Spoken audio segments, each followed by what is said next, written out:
Hello and welcome to today's reading. Today we are using Philosophy Visual Reference Guides by Stephen Law, and as always, all of the books or decks that are used in my readings are linked in the description box, so if you want to check out any of the materials we use today, you can go down there and see that. And we are on page 175, The Common Good, Social Freedom. While negative freedom emphasizes the number of opportunities an individual has, advocates of positive freedom want to change the social phenomena that prevents people from exercising their freedom. These might include poverty, ignorance, consumerism, and the inequalities created by the free market. Opponents of the positive freedom approach argue that there is really only one kind of freedom, individual choice, and that there is something troubling about the idea of what a person reasoning properly ought to want. Would this lead to the coercion of the individual in the name of an oppressive collective freedom? Such critics have difficulty with the view that the individual may not be the best judge of what is good for her, and that some other agency, the state, the community, the party, or the leader, may claim it knows better and decide for her. If this is where the idea of positive freedom lead to, it looks like a dead end. What I'm getting is that there is a general misconception, I think, in the collective, this collective, human collective, but it's that when we hit a certain stage of healing or development or spiritual enlightenment, that there will be no suffering and there will be no pain and there will be no negative anything. But the reality of this type of existence, this reality, and being human specifically, is that discomfort is necessary for growth. It's not that the discomfort itself causes growth, but it's an indicator. It's like saying in order to draw a straight line, it's not necessary to have any parameters. No, you need parameters in order to identify what the line is straight relative to. Pain is a guidance marker. It's an experience that we have, often a biofeedback that says, this is the wrong direction. The problem, however, is that we have been taught to ignore these markers, and because we have been taught to ignore these markers, we stay in painful situations, and we continue to return to things that are not in alignment for us, and we ignore the markers, and therefore we have this sensation of suffering, prolonged pain. For you, what I am getting is that you may be on this journey of healing, self-development, and spirituality, and you may have started this journey hoping for a particular outcome. So the practice of healing or self-development or spirituality has become a means to an end. For example, you may have thought that all I need to do in order to be happy and healthy is to stop being so bothered by things in my environment. And if I meditate every single day and do present moment practices, then I won't ever feel like I need to change anything anymore, or I'll be content with what's in front of me. And now you are getting to a point where you are either frustrated because you're realizing that that isn't what's happening, or the present moment isn't fulfilling you the way that it once did or you thought it would, or you're realizing that it actually isn't possible to get to that state of endedness that you were hoping to attain. There is no absolute stasis of pure neutrality or positivity, at least not in the way that you thought about it in the past. There are others of you who may be just thinking about this concept of why is there pain? Why is there suffering? Why is that a part of our experience? Why would we choose that to be part of our experience? And it's not so much that you are trying to get to a particular place as it is you're kind of in a roundabout way questioning why bother? Why bother with any of this if I'm never going to be able to answer pain and I'm never going to be able to completely eradicate suffering? And I think everyone who goes through this process gets to that point. Even people who don't go through this process ask that question. Why is there pain? Why is there suffering?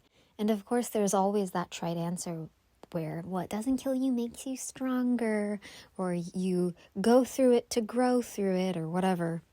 But that really doesn't help us when we are in the dregs, in the moment, and it hurts to be alive. And then we wonder, can we actually craft our reality to exclude suffering altogether? Can we craft reality to exclude pain altogether? Can we just have a reality where we just follow what feels good and that's it? And I think the answer is yes, we can, but we have to collectively choose that as human beings on this planet. Even the plant and animal and mineral life has to also opt into this. So it is a huge undertaking to expect ourselves to be able to jump from a life and planet and reality full of pain and suffering to a reality of absolute bliss absolutely all the time. I kept wanting to say 94/7. I don't know why, but maybe that's a specific number that is important to you, 94 or 9 or 97. Anyway, so back to this question of pain and suffering. You can't take it away without taking away the tools necessary, at least in this reality, at this moment, to develop that new world. It's kind of counterintuitive to think that the very thing we want to avoid experiencing in the future is what will help us to do that. But the way to practice harmony with pain is not to do everything you can do to avoid it, but rather to look it dead on and say, what are you telling me? And it's pretty basic, generally speaking. It's a directional signal. Go the other way. The thing that we really need to decipher is, what is this pain coming from?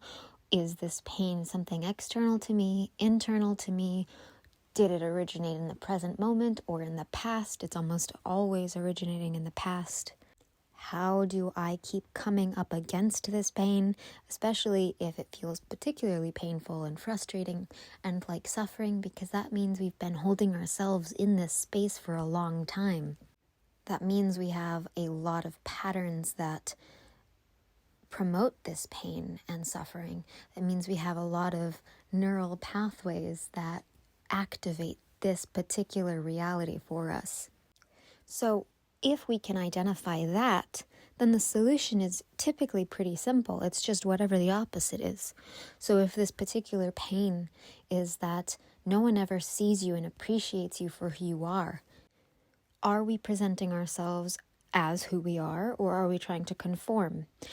Are these people around us people who actually have a value or need for someone like us? Because if they don't, then they're never going to care, even if we are presenting ourselves fully authentically. So in both cases, the answer would be, for the first case, to start presenting authentically, to make sure that you are every single day asking, is this really me?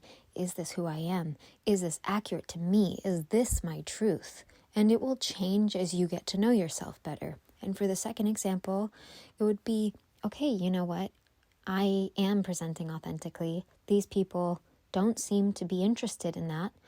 Instead of throwing myself against this wall of rejection or lack of interest, why don't I turn around and look for people who would be interested? And then the last message that's coming through is that you can't impose your values onto someone else, and you can't impose your values onto a group of people or a group of organisms or living beings at all. It may be that what is good for them is something that you know to be true. It may be that you know what is best for someone, but they don't want to listen to you, for example.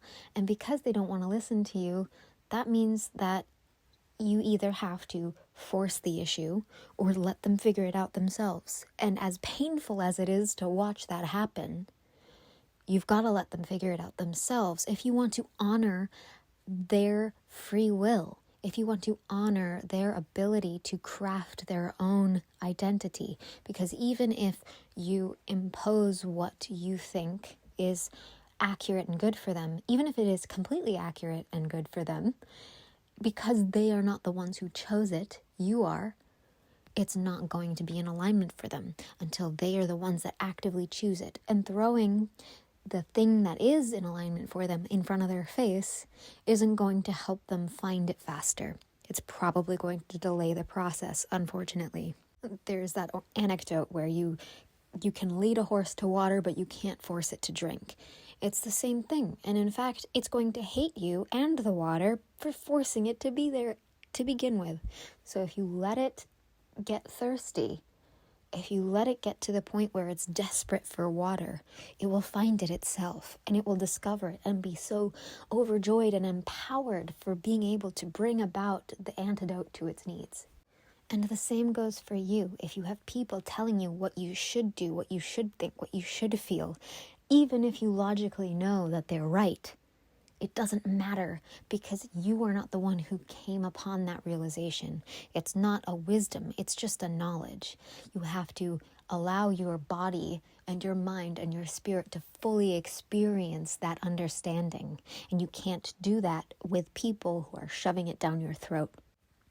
I hope this helped. I hope it resonated. Let me know in the comments below if it did. I'd love to hear your story, your perspective.